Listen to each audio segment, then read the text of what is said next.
Bonsoir, merci beaucoup d'être là.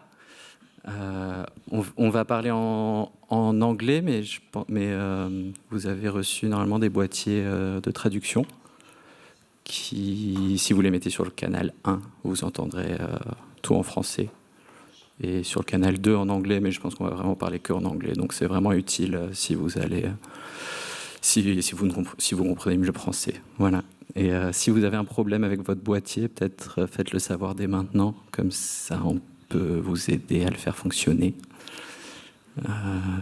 Voilà. Et, en tout cas, merci en tout cas d'être là. Et merci à la collection Pinot de nous accueillir. Et merci à Cyrus et à toute l'équipe qui est là.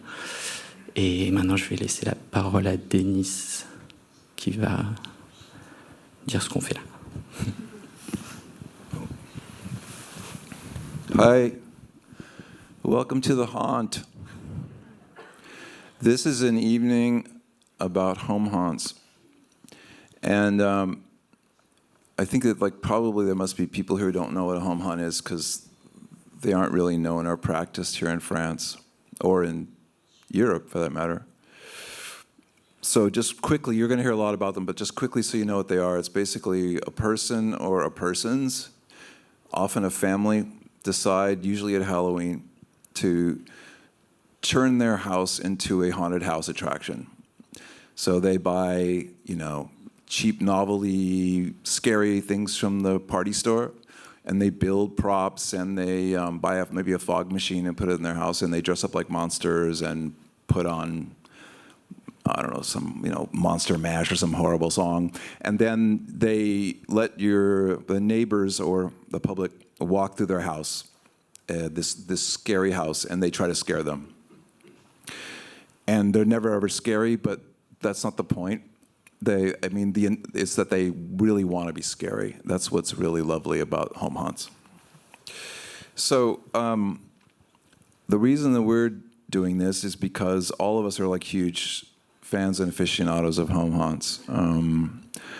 Zac and I usually make a pilgrimage to Los Angeles every year to go through 60 of them. And also we make films, and our new film is about a family who makes a home haunt. So then there are many other reasons why we are interested in it. And Sabrina is also a big aficionado, and she made a project last year at the Hammer Museum in Los Angeles, in which she adapted the big literary arts center there, Beyond Baroque, into to make a haunted attraction or haunted house using the writers and things as inspiration. And she's going to be talking to you about that. So how the night's going to go is I'm going to give you a brief history of the home haunt, how it developed and stuff, with some illustrations. And then Zac is going to tell you a little bit about contemporary home haunts, the ones that are happening right now. And then Sabrina will talk to you about the Beyond Baroque haunt. And then after that, we're going to present a home haunt to you, because we've made you a home haunt. Actually, we had to make the home too, because we don't have homes. Well, we have homes. But we couldn't bring the home into Pinot, and the only room it would fit in is the room where Urs Fischer has his fucking stuff, so we couldn't use that room. So we decided to make a virtual haunted house, and that's the facade of it. And we're going to give you a guided walk-through tour of our haunted house, and that will after the talky stuff is done. And then the only thing left after that is if you have questions, you can ask us questions. So anyway, just briefly, it starts with trick-or-treating. And trick-or-treating, where kids dress up in costumes and go door to door asking for candy. And that started in a much more primitive form in the 16th century in Europe when, for some reason, no one really knows, poor kids began on All Hallows Eve to go up to people's houses and ask for food to live. And for reasons no one really understands other than good nature, people gave them food. And this became an annual tradition, and eventually it evolved into people who were poor and not poor and really, really not poor, dressing up in costumes and going to doors and being given really cheap candies. And that's very popular in the United States. I don't think they do it much here, but in the 1930s, in the United States, kids started taking advantage of this situation, starting to vandalize people's properties and being like really terrible, and messing up people's houses and throwing toilet paper into their trees, which is actually much more trouble than it looks like it would be. And so the parents got this idea that they would throw these Halloween parties in their house, where they would dress up in costumes and there'd be whatever, people would bob for apples. And so they started doing these little parties, and the kids would go from party to party to party, and thereby keeping them off the street and keeping them from being hooligans. And that went on basically for a long time. I mean, when I was a kid in the 60s, I made one of those in my house. We had a big basement, and every Halloween I would sort of make my family do this kind of home haunt. My grandmother was a taxidermist, and we had all these like stuffed bears and wolves and stuff in our house. And so we just put them in the basement, and we made a fake graveyard, and we blindfolded people, and then we had bowls with like olives or pasta in them, and we'd have them put their hands in and say, "Oh, that's our eyeballs," or "Those are intestines." And we had a graveyard and stuff. And then we had this big storage locker, this cold storage locker, where my parents kept these big hunks of meat for some reason. So we would lead them up to these meat lockers and shove them inside and close the door and leave them in there for like 2 minutes, which they hated, and which caused my home haunt to be very controversial, which I liked very much. The beginning of the home haunt is like more than just that. Was like in the early 1970s, because Disneyland opened the Haunted Mansion in 1969. In Southern California, that was like a really huge deal. People loved the Haunted Mansion. And because it looked, as you can sort of see there in that drawing, the one in LA looks like a real house. It looks like a very rich person's house. Because before then, when you thought of haunted house, you thought of like either like a horror movie, or you thought of like a house that actually supposedly has ghosts in it. So people thought, oh, this is really interesting. So they started actually trying to turn their homes into haunted houses. Not as parties, but on Halloween they would buy decorations and do all this stuff and build these haunted houses, and they'd put flyers in their neighbors' mailboxes and things, and then people would come and walk through the haunted house. So that became actually really, really popular.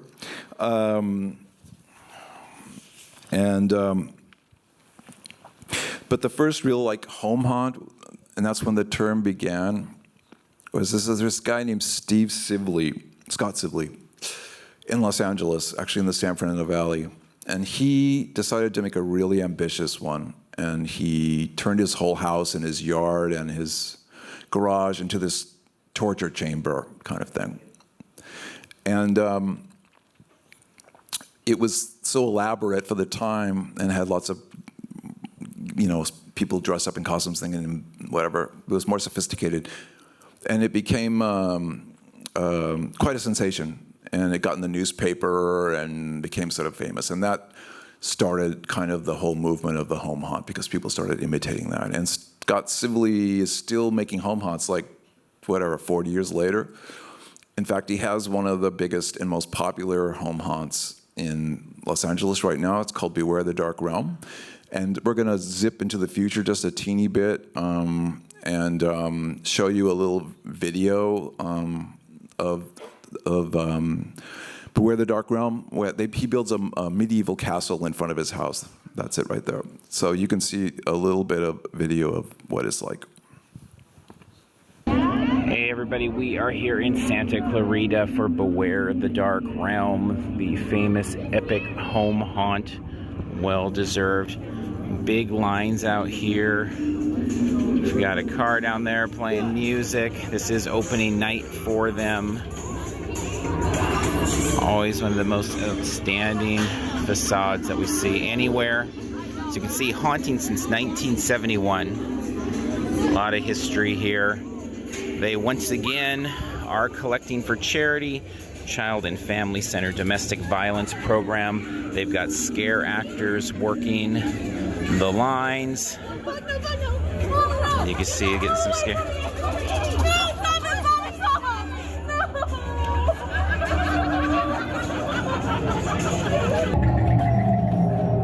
Hi! Welcome! She won't let me leave! Don't listen to her! Please take me with you! Please, I don't want to stay! Please! Would you like some stew? Don't listen to her! I made it just for you! Flesh meat's coming! Yeah!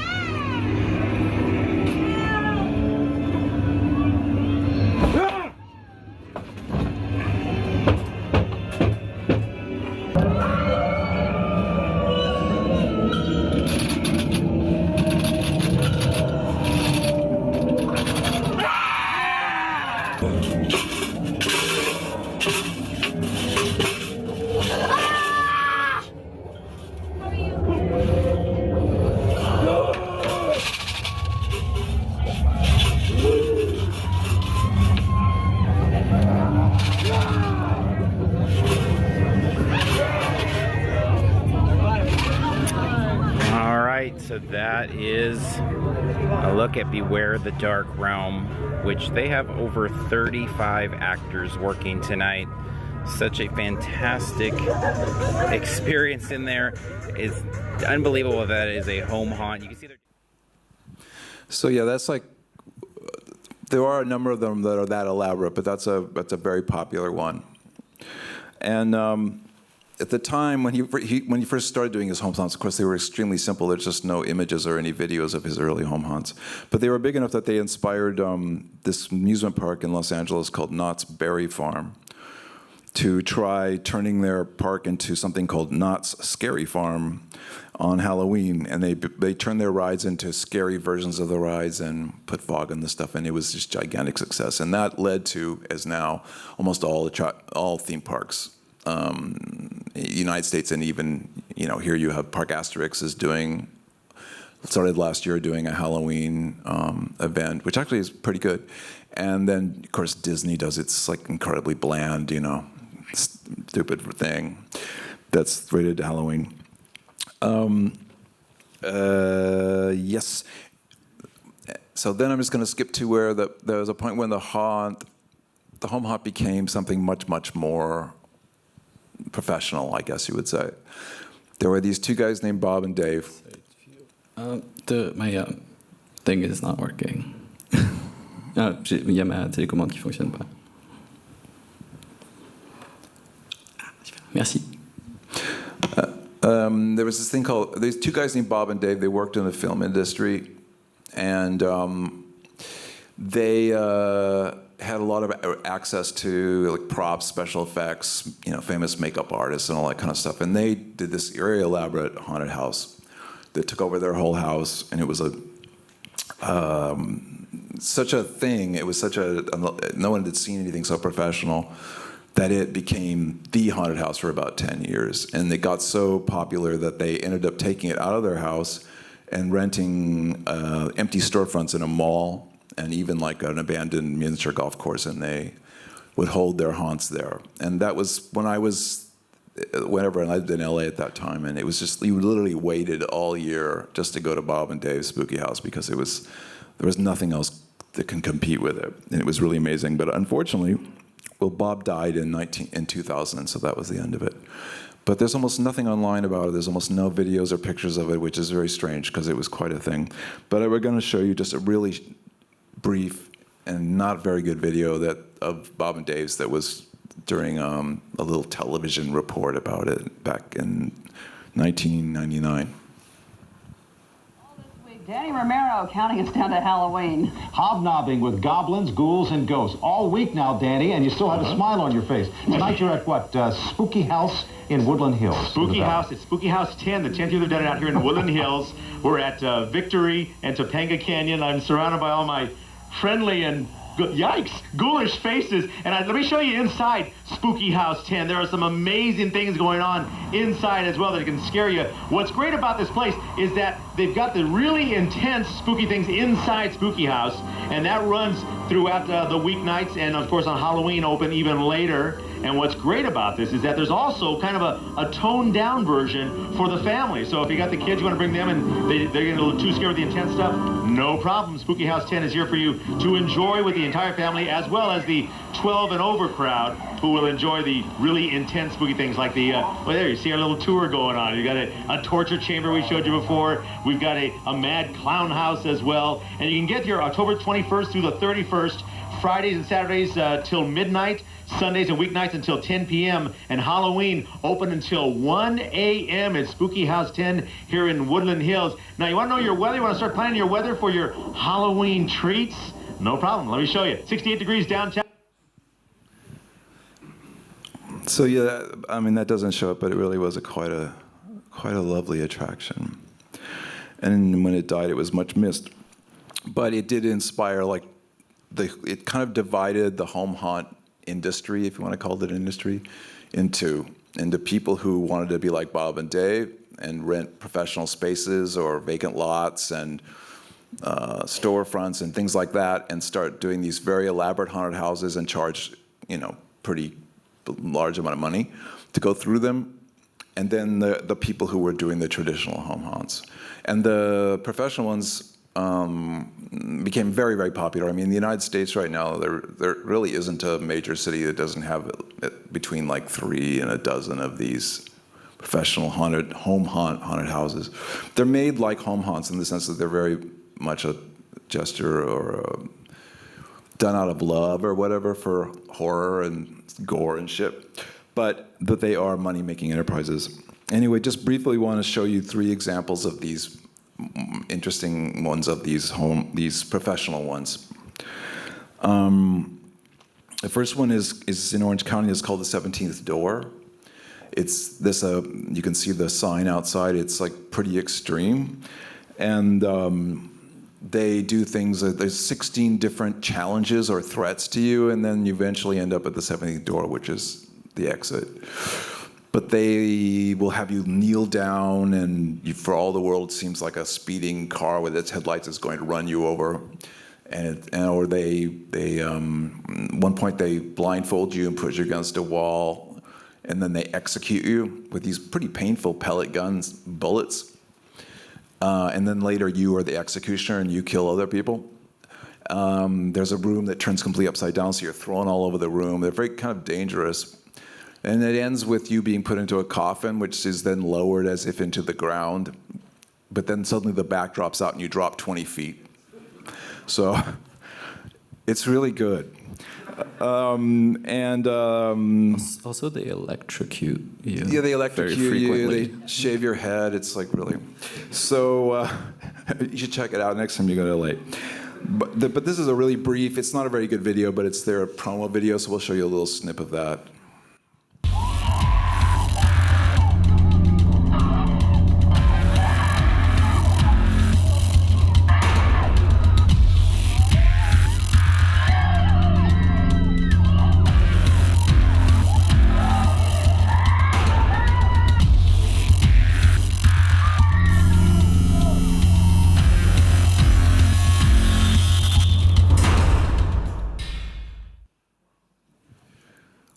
Okay, and then there's another one that's very, very famous and bills itself as the most extreme haunted house in the United States. It's called Haunted Hoochie, and it's in Ohio. And it's a little bit like if you were walking through an early John Waters or Rob Zombie or both at the same time movie, crossed with a fake snuff film. That's what it's like. And and we have actually quite a kind of nice little video that shows you what it's like to be in Haunted Hoochie.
So it looks good, right?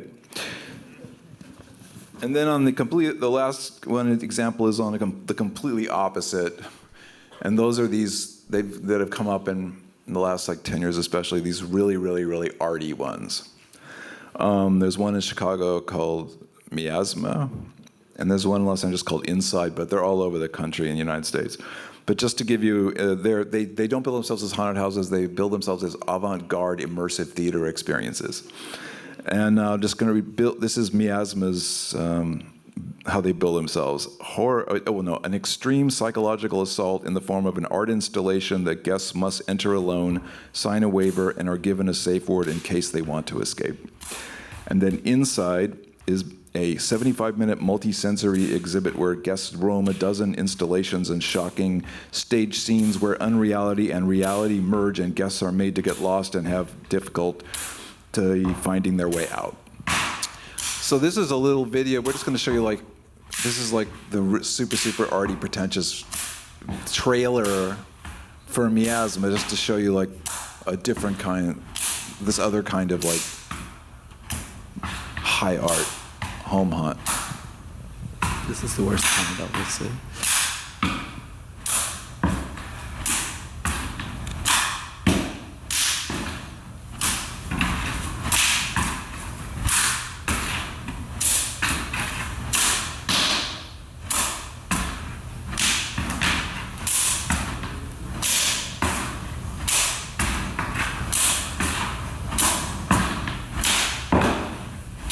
Is they generally do this where you have it doesn't give you any indication of what you're going to get into, which is, well, you can imagine what it's like. So those are the professional ones, but tonight is really about home haunts, and Zac is now going to talk to you a little bit about some contemporary home haunts, the kind of things that we're really interested in, the kind of thing that we're making our film about, and we made this little haunt for you about, and give you some examples of that.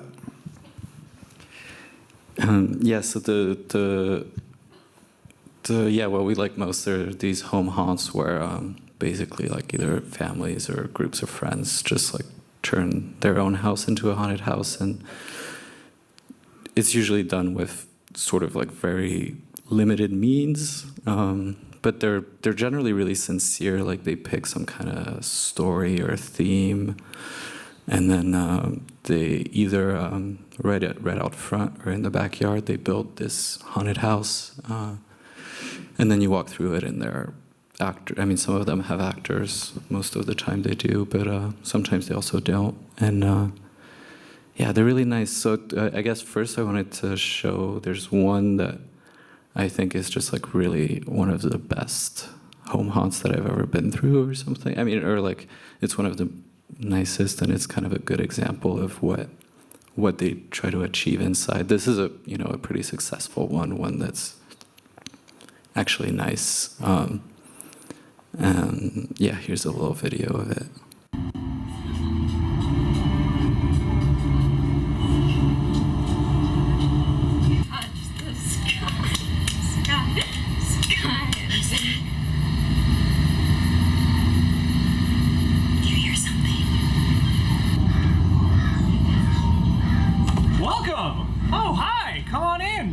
New recruits, come on in. Welcome to Camp Sherwood. Hope you're having a great day. I'm Counselor Skip. Oh, you enjoying camp? Great. Well, if I could pull your attention to the television, I have a short video presentation to show you. Oh, look, there's one of our happy campers now. Have a good time.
bones I will leave you, your souls I will take. Run, little children, said the man in the lake.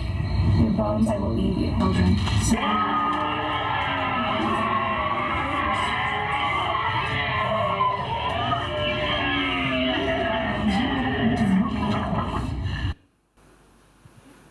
So yeah, that was Big Worm, Sherwood Scare, and It's all inside their house. yeah, House. it's what I really like sleeping bags, but when I first went through those sleeping bags, I was just like ecstatic. They're really nice to walk through, and but yeah, it's just it's really exciting to see how kind of inventive these can get, and they use all of these different tactics. Like the first shot, you can't really tell, but it's just this tent that's set up in the backyard with this projection of these girls with a speaker in there, and it's like it really they like put a lot of effort into making these experiences, and they like totally overturn their house and make these things, and I really like watching them build them. So this is the building of Big Worm. They build most of it is inside the house, but then the final scene, the sort of lake, they actually took over this basketball court that was right next to their house. So you can kind of watch them build it. It seems really nice. This is, I guess, somebody's bedroom. This is the scene from like the neighbor's house. It's also really exciting to see, like, because they're trying to reuse materials or use really cheap materials. Most of the time, the sort of architectural considerations of them are just like, to me, just magnificent. Like they end up making like the most beautiful mazes. Like, this is just so nice, and they use space really, really well. They're really efficient in their use of space. This is a few other ones just to sort of like look at their structures. These are people just building one.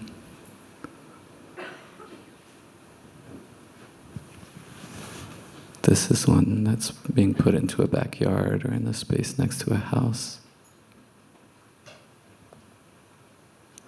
Here they're putting it directly into their garage.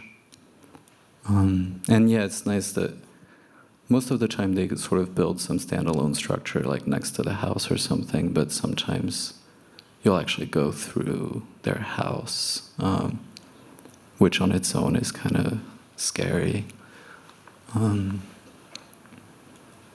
It's nice to think that they the scariest thing or something is like what happens inside of the house or something. It's like I always think that someone should make a home haunt about like domestic abuse. That would just be really that would sort of make sense to me. This is a really beautiful one. That's like right in front of the house. And then I like what they do with the facades. So basically they have this house, their own house, and they're wanting to turn it into something. So they have all these strategies to kind of like, here they've just put these sort of entrances and then a foam machine behind it so that it sort of distracts you from the real house and it looks like it's just that. Here you can see they've put some black tarp on their actual house so that their facade would look like that's the whole house. I think that's a really good way to dress up your house. I think people should dress up their houses more. This is just nice. You just put someone on the roof and then suddenly your house is it's no longer a house. This is one that we went through, I think 2 years ago with Dennis and Sabrina in Los Angeles, called Pumpkin Jacks. And same thing here, the facade is like right up against the house, and then they had these sort of like club lights and smoke machines, and really, really loud music blasting on it, which was really fun. And you're out front, and it's kind of this like weird Miami theme going on or something that you can't really tell.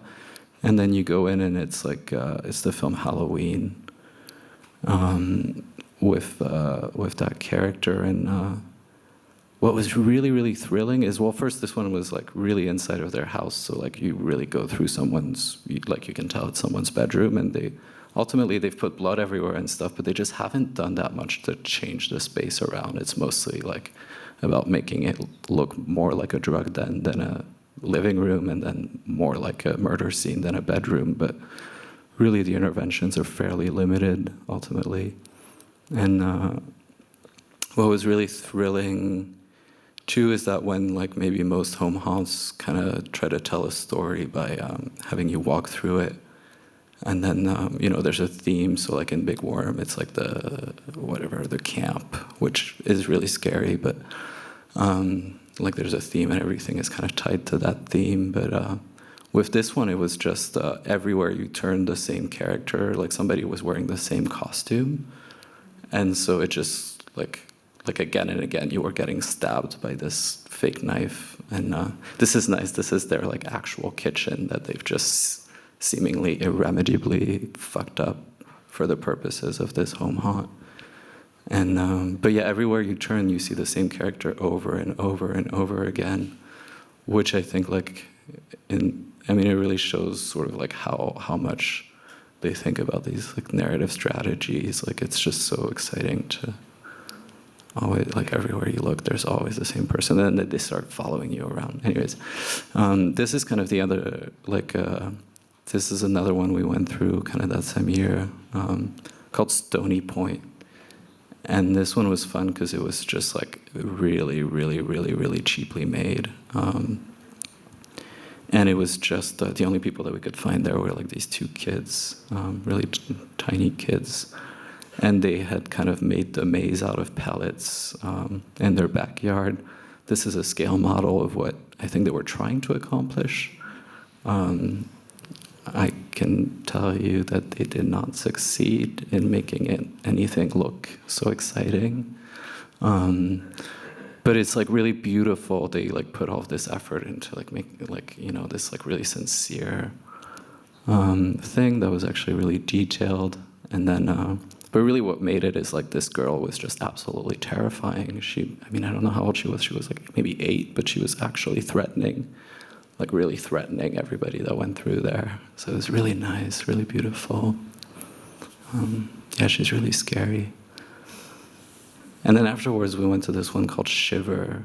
And this really weird guy was standing out front who had built it, and he kept talking. He's like neighbors with the Stony Point people, and he was like, yeah, I'm actually afraid of these kids. Like they came through my haunt, and I'm just like afraid of them. He was saying they're kind of always like that, not just for the haunt. And Shiver was really interesting and kind of fun because it was just like really sort of raunchy and nasty. It was like basically walking through it. The only story is that you're being told that you're responsible for the pregnancy of this like clown girl, and you should feel really bad for doing that, and then people try to kill you over and over again. And then there was like a little kid who was just like eating out this sort of fake butt, and he walks up to you and he's like, do you want to eat some butt? And but yeah, it's just like really kind of nasty and weird and like really, yeah, sort of really over the top. There aren't many pictures of it because I don't think, yeah, they could or something. And then this is sort of to end on. There's this. I've never actually been through this one, but I would love to. It's called Mystic Motel, and basically it's this like super enterprising, very young kid who's obsessed with dark rides, and wanted to make a dark ride in his house, and I don't want to show like a full run through of it, but this is just a little bit about like how he invented this dark ride system to put into his basement. Loading people. Oh, that's awesome, dude. And that's your control panel right here. That is awesome. So you actually have a ride control panel. That's a legit control panel. Push this one. Push this one? Push that. So we push this one on. And I just sent that through? No way, dude. So it's actually a mobility scooter that's under here. So these are basically That's built what it on is. rascals. Oh, so you took the guts of like a mobility scooter and turned it into. And then those are the batteries like of a toy car, like those driver. Oh, that's awesome. Yeah. And we just put bigger wheels on it and a caster on it to keep Dude, it on that's the track. insane. And then you built this track through the whole thing. That's awesome. Yeah, Disneyland still won't let me do this, Tyler. Knott's Berry Farm won't even let me do this. I feel important now. Dude, how crazy is this? Look at this. An old school carnival style dark ride in your garage, in your driveway. I am super impressed by this. Okay, oh, this is how it works. That's So what's that's on the the bottom. caster, that's the rotating caster. Oh, there's the These drive. are the motor, Yeah. There you go, yeah. That's crazy, dude. It's like a little tiny omni mover. That's awesome. That's amazing. So these things just work by a remote control all wirelessly. If I push on, it sends itself all the way down the track. If I push off, it stops. Sorry, that guy is really unbearable, but there's not much footage of them. But yeah, I like dream of going through that one, I think. It looks so fun. And then these three kids are, they used to be called Twisted Minds, and they also make home haunts. And Dennis and I went through the sort of very first one that they ever made, and it was really nice too. They're sort of more into, like, if you kind of compare these two films, like they would maybe be like the experimental film of home haunts. Like, they're really all about how it feels to go through them, and they're all about concept, but the execution and like actually building things and like actually making you believe anything is like really, I mean, narrative is not important to them at all. So they make my favorite haunts, basically, is what I'm saying. They're super high concept, but like kind of, yeah. But yeah, they're really cool. And the first haunt that we went through with Dennis, it was like, there was some effort to tell you a story, but I don't even remember it now. And then you walked on the side of their house while you were being sprayed by the lawn sprinkler, and they were saying that you were being poisoned by laughing gas. And then from then on, everybody laughed hysterically. And then they made you kneel down into the structure, and then they threw stuff on you. And yeah, it was supposed to be like a sort of like, I guess, drug trip or something, that because of the lawn sprinkler. But yeah, it's wonderful. It was just great. And basically Sabrina ended up working with these guys to make the Made in LA haunt that she's gonna talk to you about now. Yeah. Yeah, thank you. So I guess I should just preface that last year I was invited to participate in the Made in LA 2020 biennial, and it was kind of the project that preceded this invitation. And so I was approached by Miriam Ben Salah, who curated the biennial together with Lauren Mackler, to see if we could come and give a talk about haunted houses with Dennis and Zac, and kind of elaborate on what that project had been and where it had come from. And somehow this snowballed into making a kind of virtual game or platform. But to preface the Made in LA project, for the past years, my prime research has been on the scene, or the literary scene, around Beyond Baroque in Venice, California. And I've been looking at a period of time between 1976 and 1986, roughly, which was a period loosely defined by Dennis Cooper's presence. The center was founded in 1968 and by George Dory Smith, and since then they've had a kind of ongoing tradition of the Wednesday night poetry reading, and during this period of time, Dennis was briefly the programmer. And there's lots that I could say about the Beyond Baroque history, but this is not the time or place. But I guess what I should say is I was particularly interested here in these poets because they had a kind of interest in these kind of spaces that were defined by entertainment architectures, by scripted spaces, everything from Disneyland's haunted manor rides, dark rides, to these kind of DIY propositions in terms of the home haunt and so on. And my interest was in kind of defining the specific qualities that formed the kind of literary and personal bonds within this group of poets, which included Dennis, but also people like Jack Skelly, Amy Gerstler, Amy, who else? Bob Flanagan, but also was home to a lot of other people who were participating, artists like Mike Kelly, Bruce and Norman Yonemoto, Jim Iserman, Jim Shaw, etc.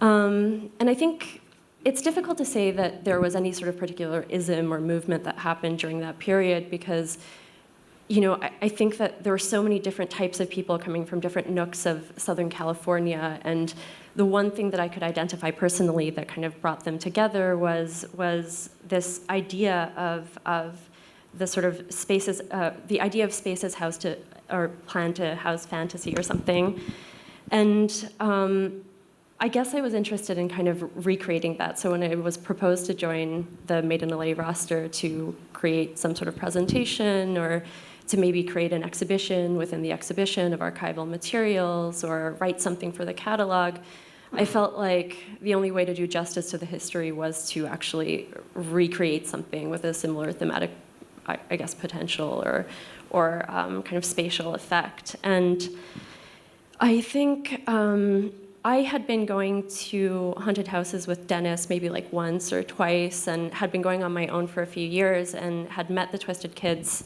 briefly through these kind of encounters.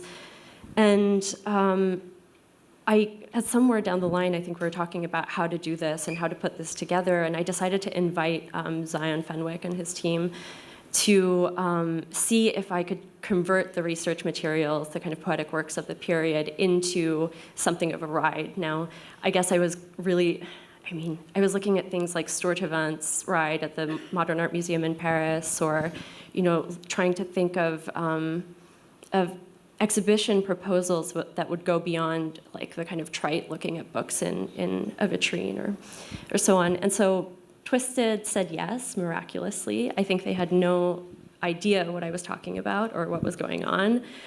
These kids were both, I think the three people I was working with then, they're 17, they were in high school, they were super into the ideas that were coming through in the works of Dennis and other people, you know, like a kind of interest in LSD and Disneyland and getting fucked up and going on rides and, you know, creating these kind of ad hoc scenarios for, like Zac was saying, kind of experiencing a space or experiencing an idea without necessarily having to kind of like push narrative as anything else except a kind of a spatial concept and an architectural concept.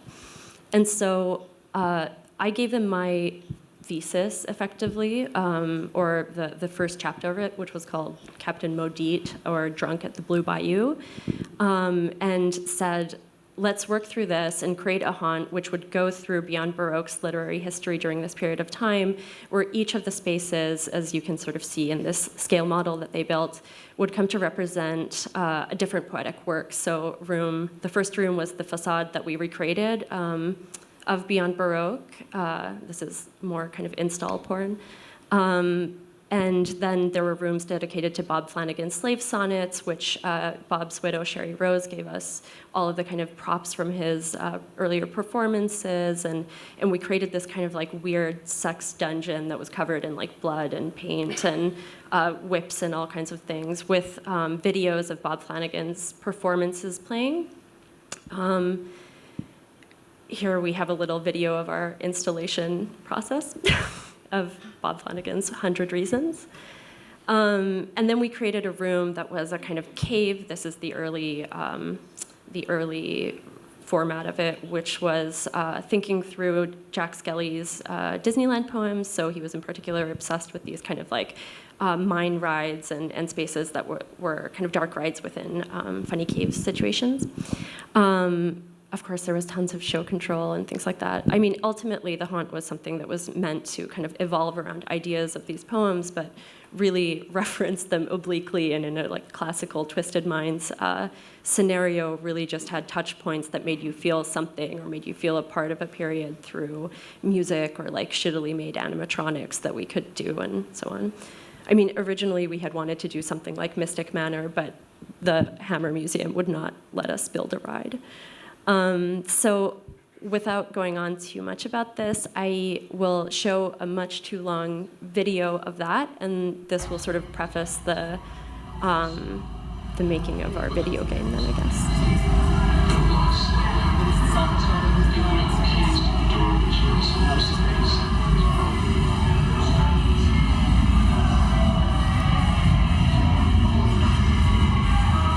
So these are gifts from Dennis Cooper's blog, basically.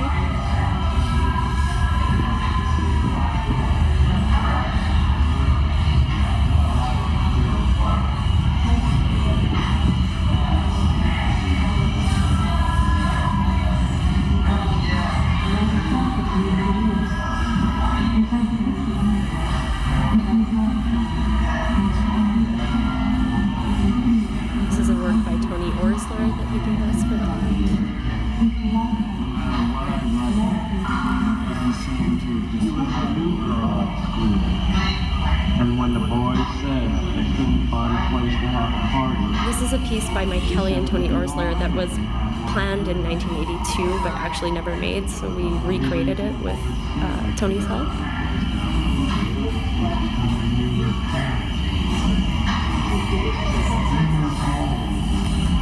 Why has the acted so very rashly? I read this that night at a drugstore.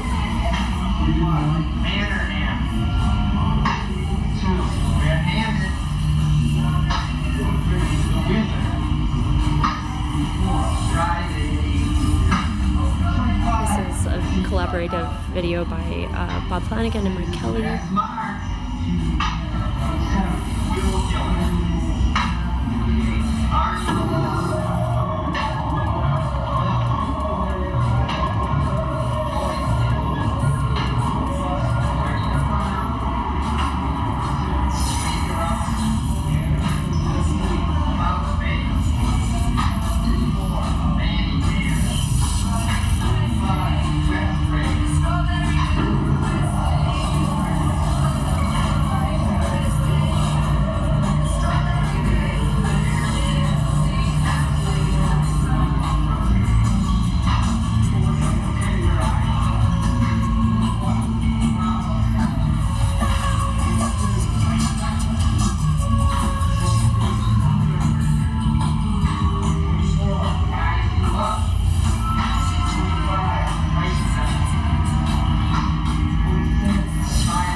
Foyer, we had pieces by Mike Kelly and Bursa Norman Yonemoto, Marnie Weber, another Jen Miserman piece, and yeah, that's it. Obviously, due to museum logistics and other things like that, the scare factor was relatively low, as was the amount of abuse tolerated within the space, but yeah, it was an opportunity to connect with this sort of literary history through something that was more contemporary, and also through the eyes of kids who are seeing it for the first time, and trying to kind of reinterpret it in their minds into something that was like scary and effective. And I think we were all quite somehow astounded by what the result was, but also a little like disappointed maybe in certain aspects of that came from the museum's mandates on how to use space and so on. But I think that when we were invited then to give this talk, what we wanted to do was to take this one step further, and I think sort of secretly we wanted to build another haunt, like Dennis was saying, which would have been great if it could have been in person and something that we would have actually built, but it was also a kind of dream of all of ours to make a video game and to create something that was virtual and also could play with the idea of a kind of impossible spaces, you know, spaces that would hold a certain type of special effect or a way of navigating an architecture that we couldn't accomplish while still holding on to this idea of a kind of scantness or a scrappiness, which, as Zion Fenwick of Twisted always says, they were once reviewed in a magazine and it said something like, "Twisted Minds is the scrappiest of haunts." And I think that's what we were going for in the video game, was a kind of sculptural minimalism. And yeah, and I also want to say that we made this, first of all, with the financial help from the Pinot collection, for which we were very grateful. And it was at the perfect tiny budget to make a home haunt, just like a real home haunt. Oh, it was perfect. And we also made it in collaboration with the composer Puce Mary, who did all the sound for the haunt. And gosh, maybe most importantly, with these 3D modeling guys in the UK named Party Time JPEG. And they made the haunt for us, which I should say we only got finished 2 hours ago. So, yeah, well, there aren't glitches, but. And also that, like a real home haunt, we are the characters. And the monsters and a couple of our friends. And now you will see it.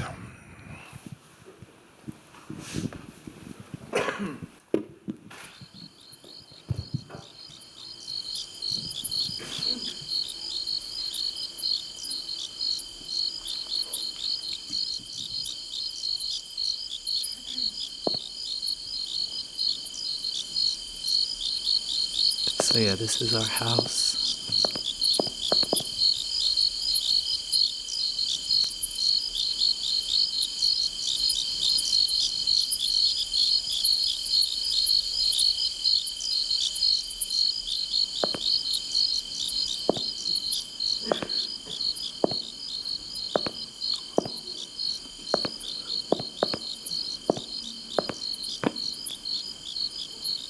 It's very early.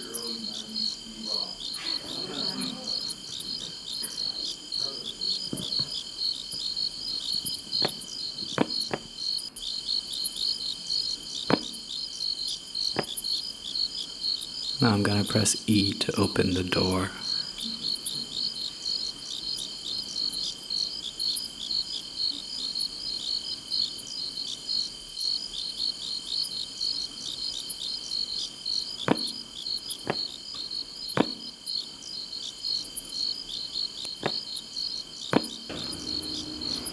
oh, good. Welcome to our House. It's still our house. I'd offer you something to drink, but I'm Zac, and this is my wife Sabrina. We call him Grandpa, but he's not our Grandpa. I could well be. I hate to bring this up, but we need to ask you for a little favor.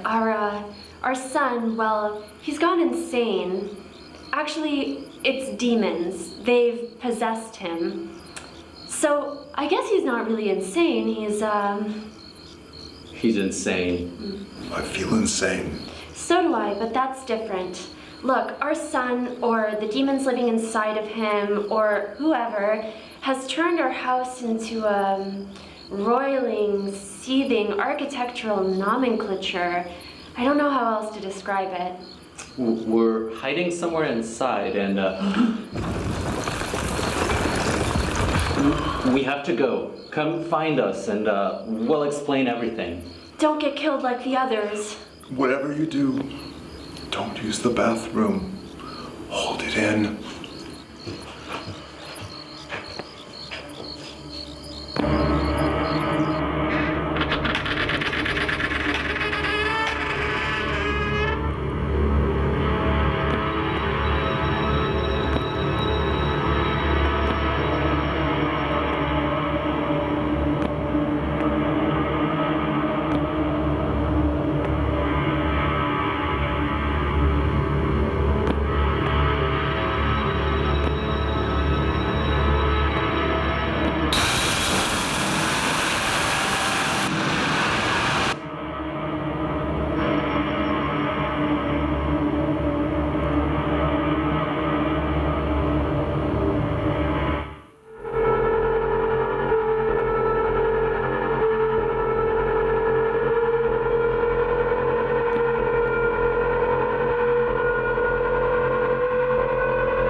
You're still alive?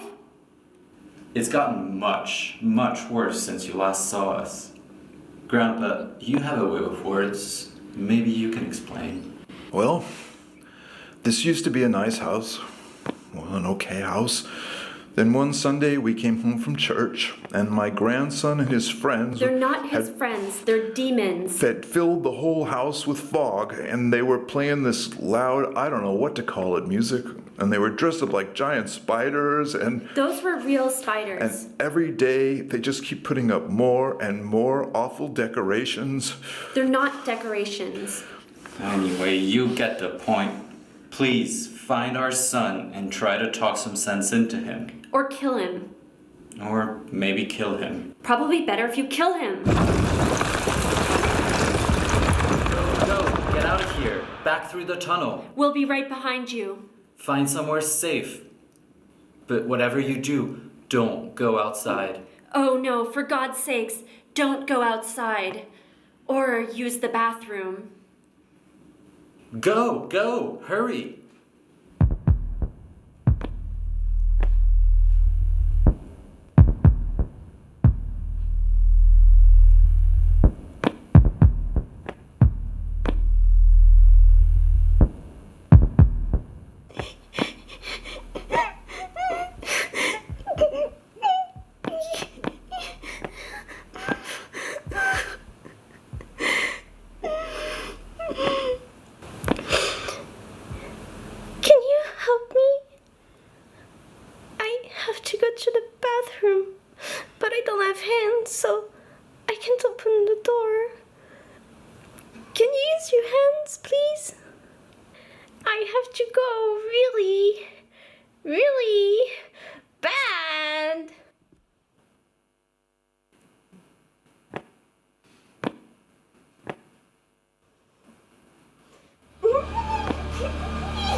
This living room doesn't look scary.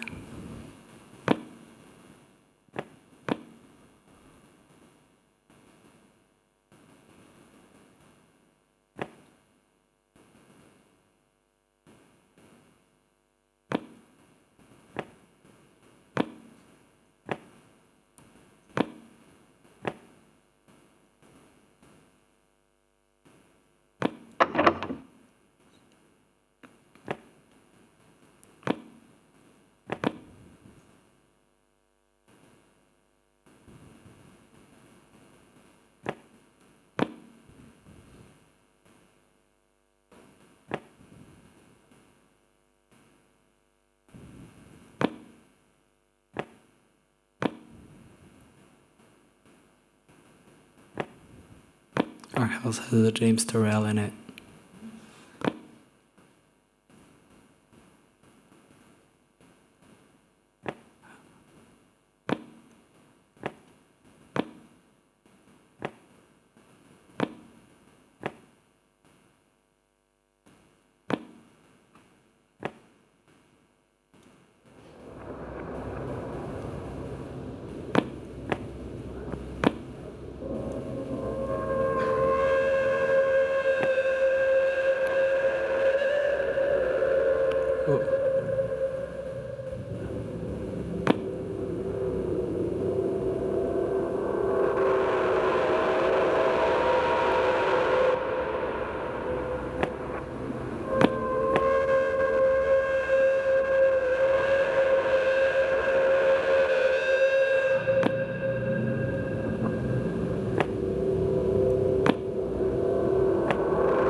I know, but I think that's like the only thing I can do now.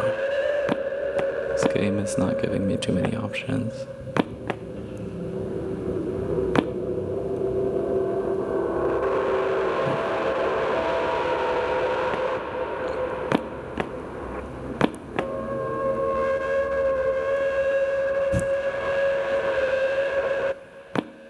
Oh shit. You're friends of my parents, right? Let me guess. They told you I've lost it, that I'm hanging out with demons, that we fucked up the house. Well, first of all, they're not demons. They're my friends. Okay, they like Slipknot. They're 420 friendly. But so am I. We didn't fuck up the house. My parents did. How could I afford to put all that shit in there anyway? Besides, do my parents not seem completely nuts to you? Unlike me. Hey, where are they, by the way? I'm just curious. Bedroom? Which one? The one by the bathroom. Got it. Thanks. So dumb. Look, they've condemned you to death here, just like they did to us. We had to build our own crash pad back there in the yard to protect ourselves. See it? It's got a moat so they can't get inside. It's nice. It's chill. Hey, check it out.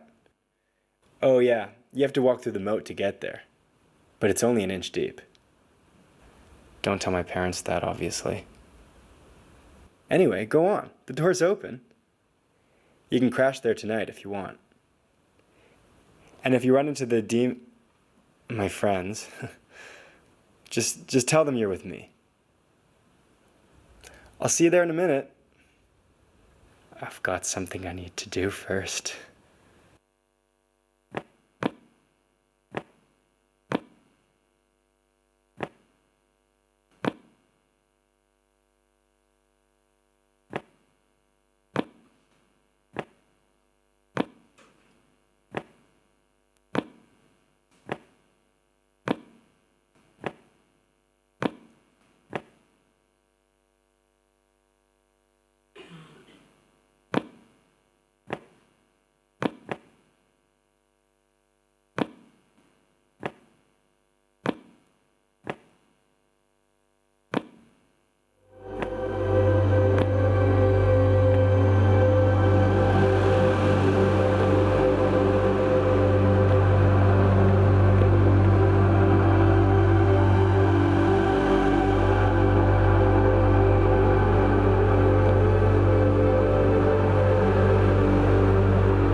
That's a shame. Well, maybe you'll like my bedroom!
Our necks are broken.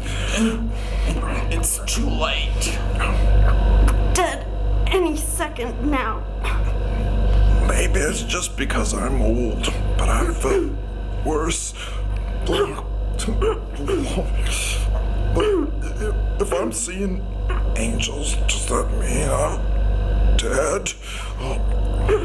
You're just gonna stand there and watch us all die? You sick freak. The last thing I have to see in the world is your guilty face. Go. The exit's over there. You can't. I don't want to die. Fuck teenagers.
We were gonna have end credits, but they're not working. So that's it. That's the game.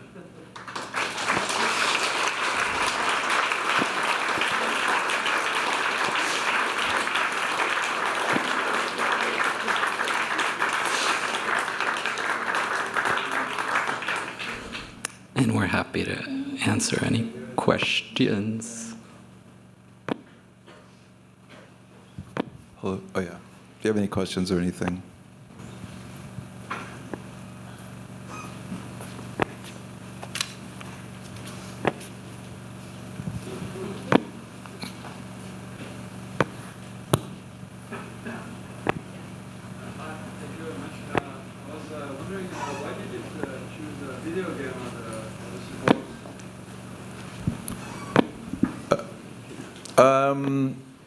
Because it was really the only way to make an actual home hunt was to do it like virtually.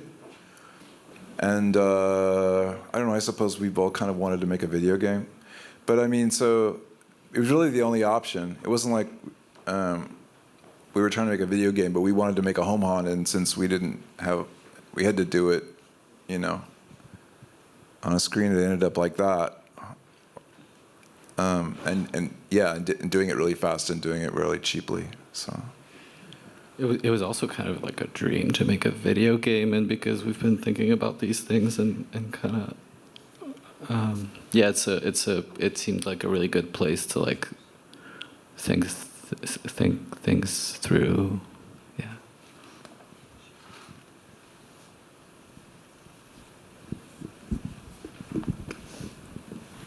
Can't really see, so.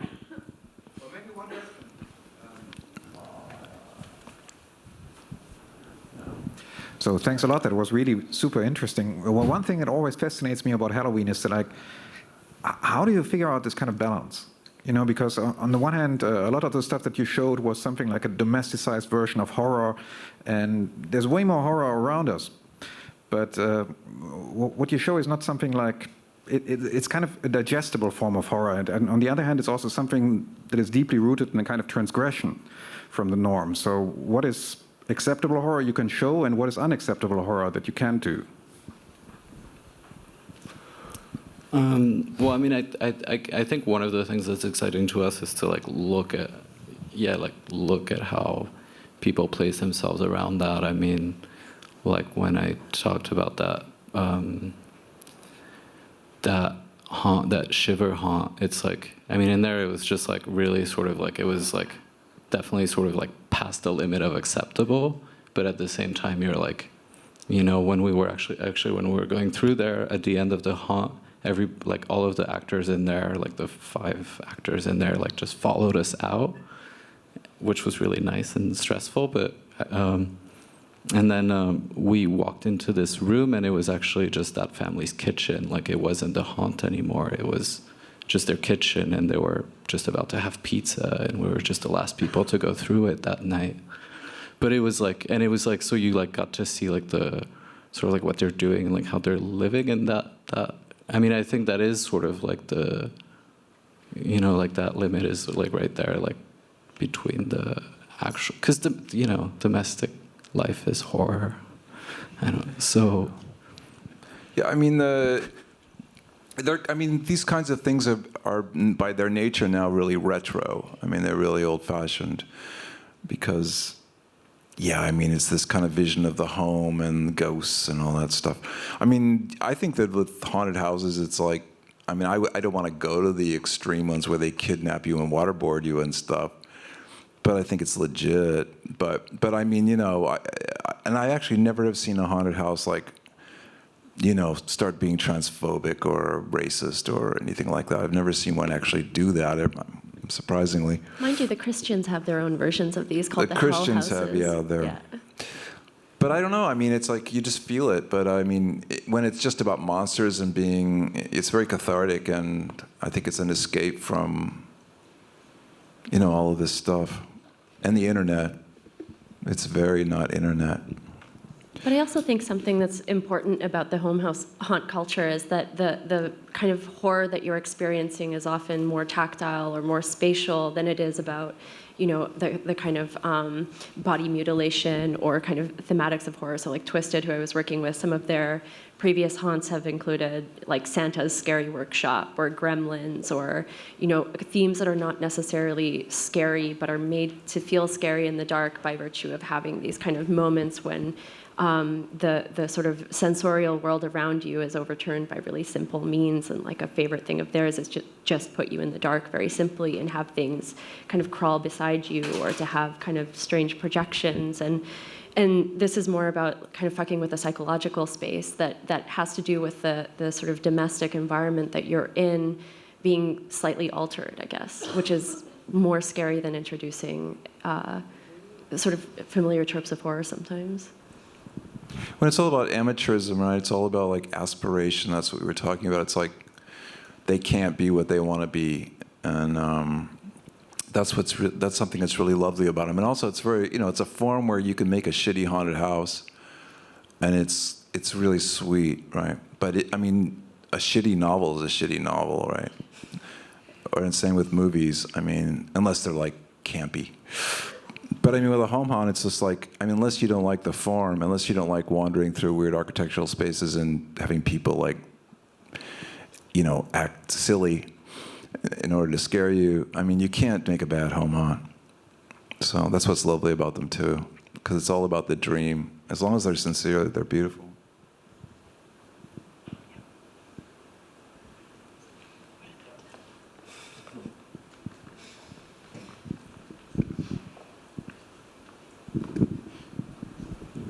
Hi, first, thanks for tonight. Just got a quick question for three of you. We do not have that culture in Europe, at least in France, that I'm sure of it. Why is that? Is there any explanation you could have about these home hounds that doesn't exist anywhere else than in the US? And why is it so popular in the US and doesn't exist anywhere else? I mean, because it's a bit interesting. And also, I would like to know, those very specific home hounds you showed us, like the Sherwood camping camp, isn't it a bit fucking up the kids from the families, or does it work like The Purge, the movie The Purge, like you do it once a year and your kid is normal all the whole year through, something like that? I mean, to the first part of your question, I don't really know why it's more popular in the States than elsewhere. I mean, I wouldn't know how to answer that without making these like weird, broad generalizations about like cultures, which I just don't feel comfortable doing. But I think it's coming on in other places. I mean, in Canada, there are definitely a bunch of these, and then France. Actually, there's a place called in Paris called Le Manoir that does them, that has a space where they do them year round, and right now they're doing them at La Villette, so it's like, it's like, I mean, it's not amazing, but they're good. I mean, they're really good. So I mean, I think it is kind of taking on in other places, but yeah, I always thought like I couldn't believe that people didn't do that here, because one, everybody loves them. I mean, well, everybody, you know what I mean. There are a lot of people who love being scared and going through that kind of thing, and also you can make fucking a lot of money doing them. So I'm not. It's always like, why don't the French do Halloween? Why don't the French do Halloween? But now you are. I mean, really, I think by next year you're going to see all kinds of haunted stuff, because the Manoir thing is like, if they're doing it, Villette is really successful, and Parc Asterix is successful. So I think you guys are no longer deprived of Halloween starting next year. That's a promise. Yeah, that's. I think unless there are other questions, I feel like we should let you go or something. I don't know what time it is, but thank you. Yeah, thank you very, very much. And the credits didn't work, so I guess we'll do the sort of voice credits. But definitely thank you very much to the Pinot collection and to Cyrus and to Laura and to Hervé and to Philippe doing the translation, and to the Party Time guys who helped us make this amazing video game, and Frederick to Puce Mary, who made a lot of really incredible music for this game, which is like a dream, and to Sam Holtzberg, who's the possessed teen in the game, and to Aurélie Jacquet, who's the monster child with no hands. And I think that's it. And thanks to all of you. Yeah. Thanks.